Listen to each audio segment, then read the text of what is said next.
So, in summary, Paulo, it ultimately sounds like what you're saying is that in the end, it really doesn't matter who wins. I mean, the markets have performed historically, on average, very well during Democratic and Republican presidencies. So, with so much uncertainty now, we hear this a lot, why should we feel confident that history will continue to uphold this principle that Republican or Democrat, the markets historically, on average, and in a very high percentage, have gone up?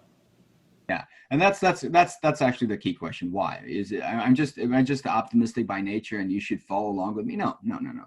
That's not what I'm saying.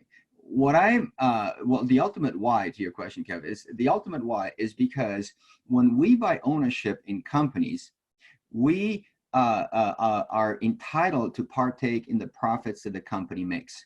That's really important. So profits drive the value of a share of a company because that's why you buy a share, so you can take part in the profits.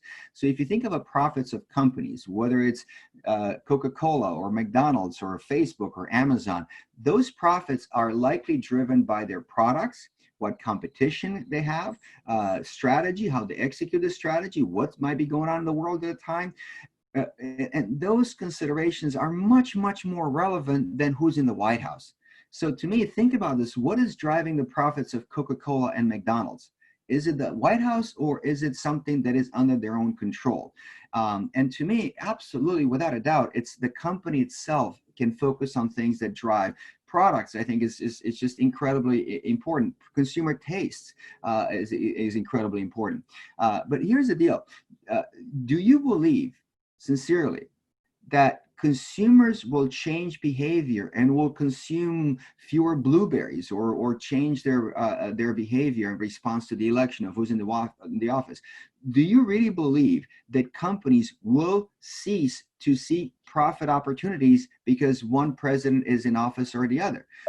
They will try to figure it out under any administration.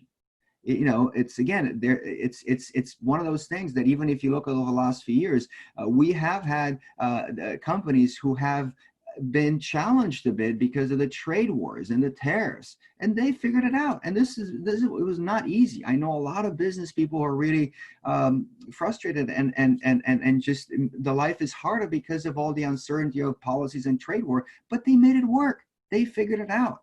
And I think that my optimism doesn't come from just my nature, probably to some degree, but I really believe that markets are resilient because people are resilient and companies are resilient. That's why I think that that's the source of it.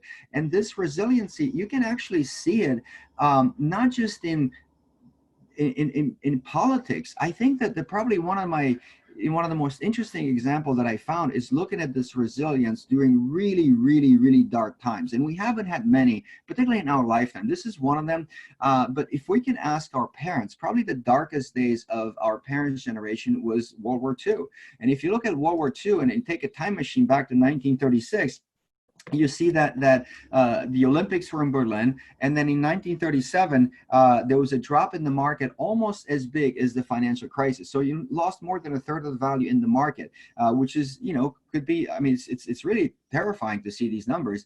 But in 1938 there was a rebound. 39, 40, and 41 by the time the U.S. entered the war, once you had a string of negative years. And picture yourself, you are now an investor. It's December 1941. The U.S. just entered the war. We just had Pearl Harbor.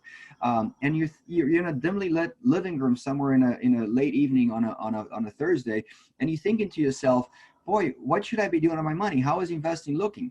And look at the things that are stacked against you. 4 out of the last 5 years, you've lost your shirt in the market.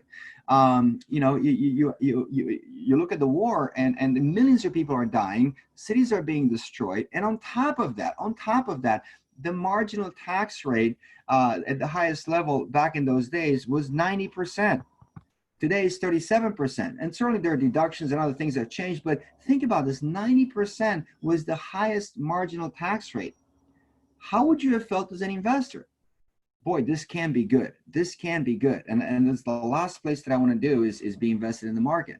But what's remarkable is that during the darkest days of our parents' generation, in every single year of the war, the US market went up and went up quite significantly to the point where a dollar invested at the beginning would have pretty much doubled by the end of the war. So it's just remarkable that even in those dark days, the market was resilient. And where did this resiliency come from? Well, it was this free markets. In free markets, companies will seek opportunities irrespective of what's going on and what's the state of the world. And back in those days, there's so much evidence that companies like Ford, GM, and Chrysler, instead of making cars, they were making tanks and they were selling them to the government. And that's kind of what we're seeing today. They were making ventilators. Breweries distilleries are brewing hand sanitizer instead of spirits because that's what was needed. And I think it's the free markets that this capitalism that I really am, that gives me the optimism, because these companies will find a way to make it work. I have no doubt. They're really smart people. They've been through a lot. And this is just one of the other things they'll have to navigate and figure out how to get through it. But I have no doubt in my mind that unless that changes, the free market capitalist nature of our economy, we're going to navigate these and we're going to come out stronger at the other end.